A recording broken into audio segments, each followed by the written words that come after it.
네, 한 주간 열심히 벚꽃 보시며 기뻐하시며 한 주간 주의 은혜 가운데 잘 사셨습니까? 네, 이번 주에 사실 저도 예상 못했었는데요. 하나님께서 하필이면 이 설교를 준비하라고 아마 마음을 흔들어 주신 거 아닐까 생각되는데, 담임 목사님께서 갑자기 강단에서 그런 말씀하셨죠. 여러분 벚꽃 사진 찍어서 교회에 보내주세요 하셨어요. 이것까지는 문제가 전혀 없는데, 문제는 성도님들이 보내실 수 있는 분이 저밖에 없다는 거예요. 네, 알고 봤더니 저희 부목사님이 새로 신분 포함해서 세 분인데, 한 분은 지난주에 오셨고 한 분은 청년부랑 이렇게 젊은 부부 만나다 보니까 성도님들이 얼굴은 이제 조금씩 익숙해지는데 뭔가 연락하기에 부담스러우셨나 봐요. 그래서 한 분 한 분 저한테 갑자기 카톡이 날아옵니다. 갑자기 목사님 꽃이에요, 목사님 꽃이에요, 이렇게 하나씩 하나씩 날아옵니다. 그러니까 저는 참 감사한 게, 이렇게 좋은 이야기들, 좋은 소식들을 잔뜩 보고 왔는데 막상 보고 나서 저한테 온 느낌이 뭐였냐면, 와, 이 꽃들이 정말 감사하다가 아니라 왜 이 꽃들을 하나님 나한테 받게 하셨을까? 목사님이 굳이 왜 이거를 갑자기 강단에서 받게 하셨을까라는 생각이 되게 많은 하루였습니다. 그렇게 주일을 보내고 월요일까지 보내고 화요일날 되니까 사진을 정리하는데 설교 마음에 딱 설교가 생각나면서 이런 마음 들더라고요. 작년에 저 아름다운 꽃들을 저는 혼자 처음 와서 찍어봤습니다. 와, 이 동네 꽃 정말 많다, 정말 예쁘다 그랬습니다. 근데 지금 저에게 이렇게 감사할 것을 허락하셨던 것처럼 성도님들의 사진 가운데 웃고 있는 모습이, 즐거워하고 있는 모습이, 감사하고 있는 모습이 저한테 참 많은 울림이 되었습니다. 그래서 저는 여러분에게 다시 한번 여쭤봅니다. 여러분들이 그 감사가, 기쁨이, 즐거움이 저 밖에 흩날리던 꽃들처럼, 꽃잎처럼 많으셨습니까? 지금 오늘 삶에서 그런 감사는 어디에 있습니까? 사실은 이 꽃잎처럼 우리의 마음이 봄바람처럼 따스하고 뭉클해지고 이런 기쁨이 있어야 되는데, 우리 삶이 어떤지 한번 돌아보고 싶어서 저는 오늘 설교를 준비했습니다. 흔히들 완연하다와 만연하다를 같은 단어로 쓰는 경우가 많습니다. 근데 완연하다와 만연하다는 사실 생각보다 국어적으로 되게 큰 차이가 있는 단어였습니다. 근데 오늘 설교는 감사가 만연한 나래였습니다. 네, 제가 의도하면서 의도하지 않으면서 썼던 단어가 만연이었습니다. 완연은 날씨, 어떤 기운 등 눈에 보이지 않는 것이 눈에 보이는 것처럼 아주 뚜렷할 때 쓰는 말입니다. 완연한 봄입니다 라고 하는 것처럼요. 근데 반면에 만연하다는 식물의 줄기가 널리 뻗어간다는 의미로서 주로 나쁜 말에 붙어 있습니다. 전염병이 만연해서요, 사회에 불신이 만연한 세상입니다, 이렇게 안 좋을 때 씁니다. 근데 저는 오늘 여러분에게 이렇게 말씀드렸죠. 밖에 있는 만연한 꽃잎이 아니라 완연한 꽃잎이어야 되는데, 제가 성도님들께 이렇게 말씀드립니다. 여러분, 감사가 만연한 날입니까? 만연은 부정입니다. 그렇기 때문에 감사랑 붙으면 왠지 안 될 것 같습니다. 근데 저는 일부러 이렇게 쓰고 싶었던 게, 우리는 이런 표준어적으로 틀렸지만 정말 기쁘고 감사가 넘칠 때, 정말 내가 감사할 수밖에 없을 때, 찬양이 나올 때 감사는 참 쉽습니다. 지금 제가 맨날 기뻐하는 것처럼 감사가 나올 수밖에 없는 삶이 되시면 조금은 감사하는 게 내가 유도하지 않아도, 훈련하지 않아도 쉽게 하시곤 합니다. 그런데 막상 저도 그렇지만 목사로서 권할 때 여러분 감사하십시오 하고 돌아가서 이 문장을 생각해 보면 우리 다 그러잖아요. 내 삶이 힘들어서 감사하기 어려운 것 같아. 내 삶의 이 부분은 억지로라도 감사해야 될 것 같아. 나는 이런 것 같아. 이런 마음과 생각이 조금씩 조금씩 생기다 보면 나도 모르게 감사가 기쁨의 감사가 아니라 그냥 어려우니까 감사, 그냥 힘들어도 감사, 어느 순간 기쁨이 없는 감사가 되어버리곤 합니다. 아니, 그렇게라도 감사가 완연이 아닌 만연해지면 좋을 텐데 우리 삶은 그 감사가 만연하지도 못한 삶이 많이 유지될 때가 있습니다. 그거는 꼭 저는 이런 것 같습니다. 불편한 상황을 넘어가서 감사하는 상황이 아닌, 어쩌면 보릿고개처럼 아니면 봄의 가뭄처럼 내 마음도 밝고 따뜻하고 하나님께 감사해야 될 것이 아닌 조금씩 조금씩 메말라가고 강팍해져가고 억지로 감사하다 그 감사마저 없어져 버린, 지금은 갑갑하고 급급해서 조금만 더 지나면 하나님께 감사할 수 있을 거예요 라는 억지로 내 자신을 밀어내고 있는 모습은 아닐까 하면서, 그런 삶을 사는 거 아닐까 생각하면서 여러분에게 말씀을 전합니다.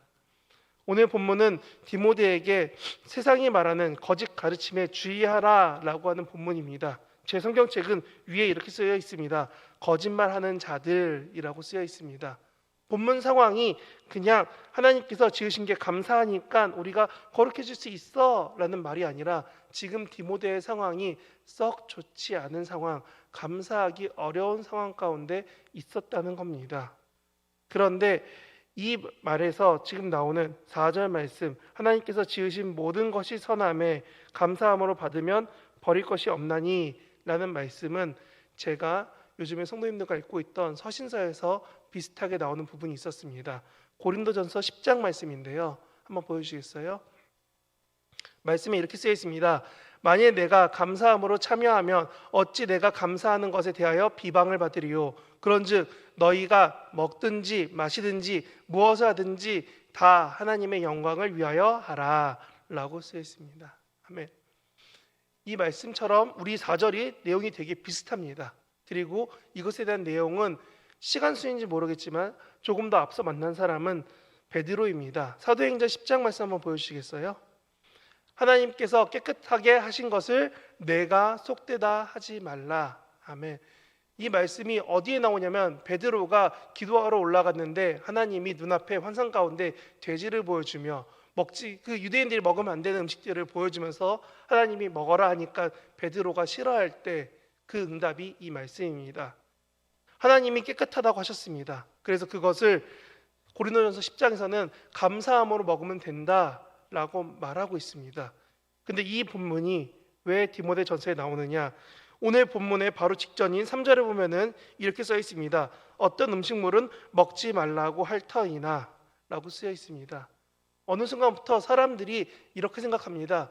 내 삶에서 하나님이 속히 오실 거니까, 내일 하나님이 오실 거니까, 심판의 날이 예수님이 곧 재림하실 거니까 그때를 위해 내 즐거움을 내려놓고 금욕을 하며 먹을 것들을 절제하고 혹은 금식까지 하며 하나님이 곧 오실 거라 기도하면서 지내다 보면 하나님이 나를 구원하실 때 제일 앞에 놔주실 거야 라는 거짓 가르침이 디모데 전서 가운데, 그 시대 가운데 점점 많아졌습니다.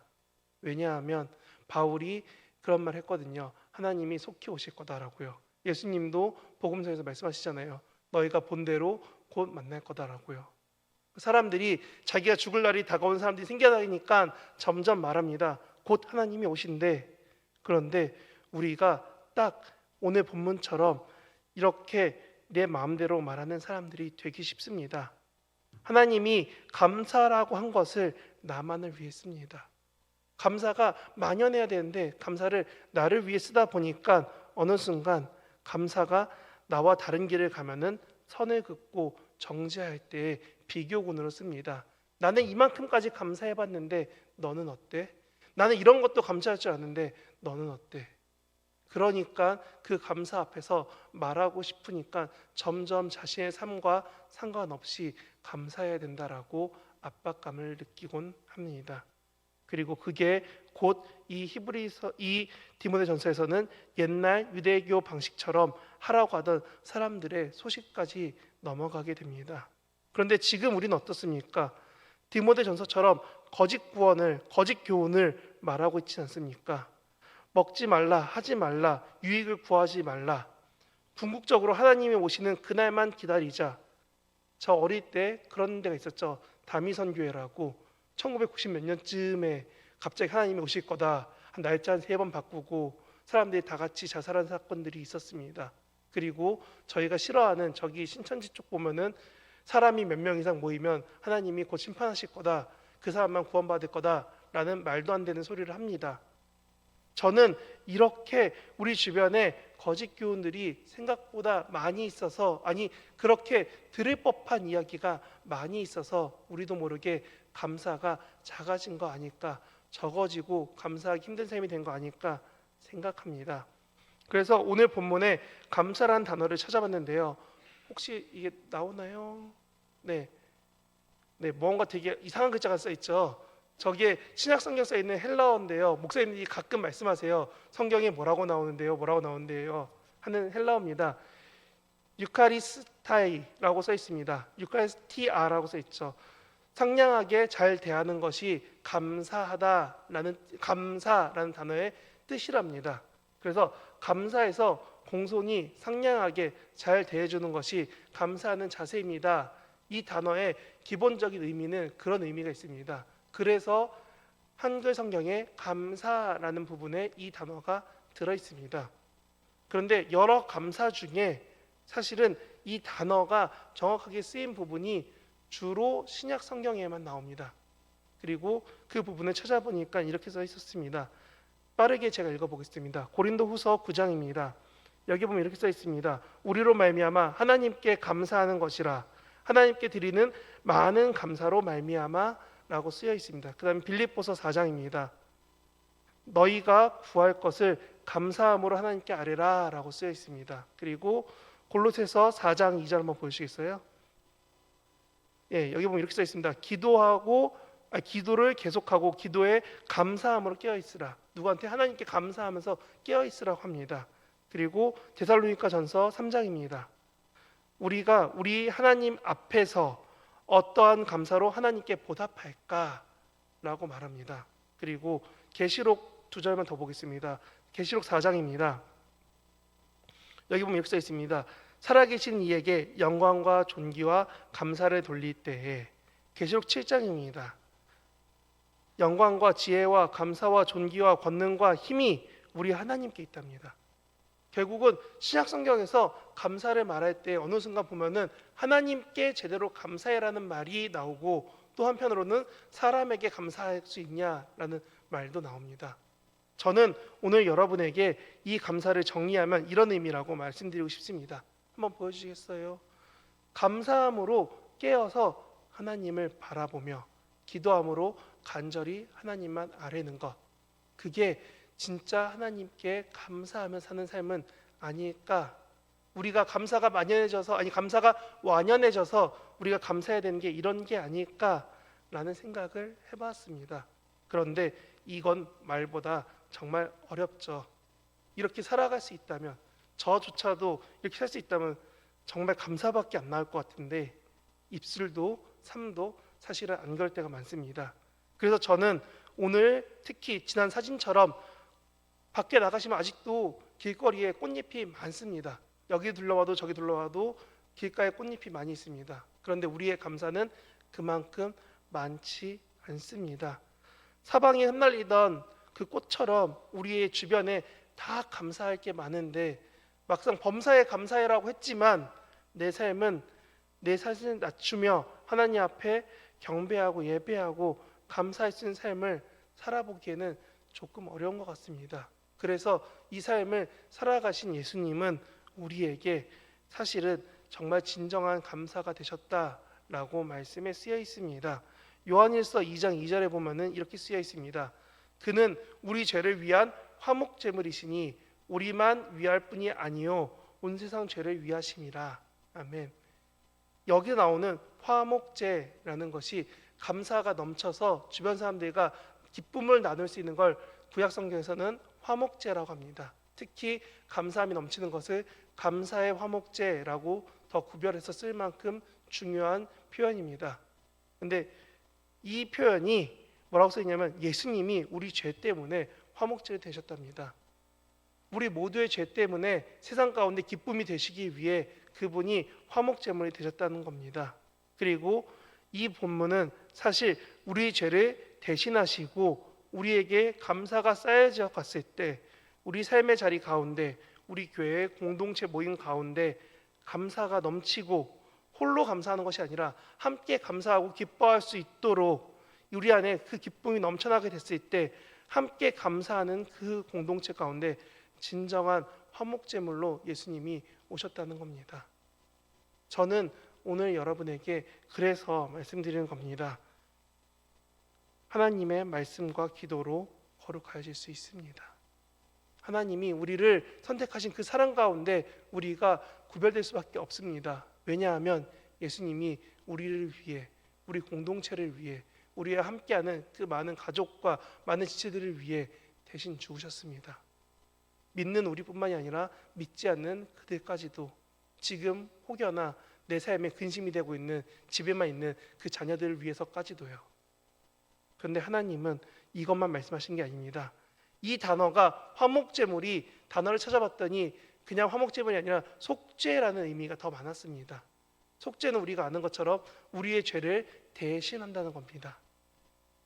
우리는 이런 예수님을 화목제물로, 속죄제로 기억해야 되는 겁니다. 그래서 우리가 부활절을 보내고 또한 여러 가지 기념일을 보내면서 세례를 하고 성찬을 하면서 우리는 계속 예수님이 나를 위해 속죄물로, 화목제의 제물이 되셔서 나를 죄에서 건지신 것, 나에게 좋은 공동체를 허락하셔서 함께 기뻐할 수 있도록 나에게 가정을, 그리고 우리 증산제일교회를, 그리고 내 옆에 같이 만나는 많은 사람들을 허락하심에 감사할 수 있어야 된다는 겁니다. 그게 우리가 제자로서, 우리가 예수님을 본받아 우리가 살아가야 되는 가장 중요한 사명이 됩니다. 그래서 저는 여러분에게 말씀드립니다. 예수를 믿는 사람들의 모임인 이 가운데에 하나님과 우리에게 많이 허락되지 않았던 그 죄들을 씻기 위해 부르신 이 자리 가운데 여러분들 주변에 우리가 기도해야 될 사람들을 놓치지 말아 주십시오. 우리 모임 중에 나에게 있는 기쁨이 나만을 위한 것이 아니라 내 주변에도 흘려보내고, 내 기쁨이 누구 만나는 사람 한 명 한 명에게 따스함이 되고 즐거움이 되고 기쁨이 되어서 우리가 예배하는 모든 사람들이 함께 맞이하며 함께 즐거워하며 함께 기도하는 모두가 서로 때문에 기도할 수 있고 기뻐할 수 있고 선한 사랑이 쌓이게 된다면, 그리고 그를 위한 회개의 고백이 교회에서, 아니 하나님 앞에서 점점 쌓여간다면, 우리는 몇 차례 검증이 된 평양 대부흥운동 혹은 미국의 혹은 런던에 어디에 있었던 그런 부흥운동처럼 우리가 하나님을 알게 되고 경험하게 되는 시간들을 우리는 겪게 될 것이라 믿습니다. 그냥 꿈꾸고 바라는 것이 아니라 그렇게 기도하고 있을 때 하나님은 말씀처럼 두세 사람이 모인 그 가운데 함께 하시는 겁니다. 그래서 저는 여러분이 예수님을 기억하는 부활절을, 사순절을, 세례를, 성찬을 기억하신다면 이 말씀을 붙잡고 살아가시기 바랍니다. 요한일서 4장 10절입니다. 사랑은 여기 있으니 우리가 하나님을 사랑한 것이 아니요 하나님이 우리를 사랑하사 우리 죄를 속하기 위하여 화목제물로 그 아들을 보내셨습니다. 아멘. 이 믿음 가지고 살아내기 바랍니다. 입술로, 삶으로 기억하고 증언하면서 살아가신다면 이 삶에서 첫 걸음, 첫 단추, 첫 시작은 아마도 감사가 넘치는 삶이 될 것 같습니다. 나를 죄에서 구원하셨대 한 소식 하나만으로도 여러분 입술에 감사가 넘칠 것입니다. 아니 그렇게 바꿔지시길, 저도 변화되기를, 그런 성화의 삶을 살아가시기를 저도 여러분을 위해 기도하고 있습니다. 그런 예수님을 기억하며 그의 죽으심과 부활하심을 믿고 예수님과 같이 나의 삶도 변화되기를, 그렇게 물들어가기를, 세상에 선한 영향을 끼치기를 소망하며 항상 감사하는 삶, 감사가 삶의 모든 자리에서 정말 완연하여지는 그 삶을 사시는 저와 여러분 되시기를 진심으로 바랍니다.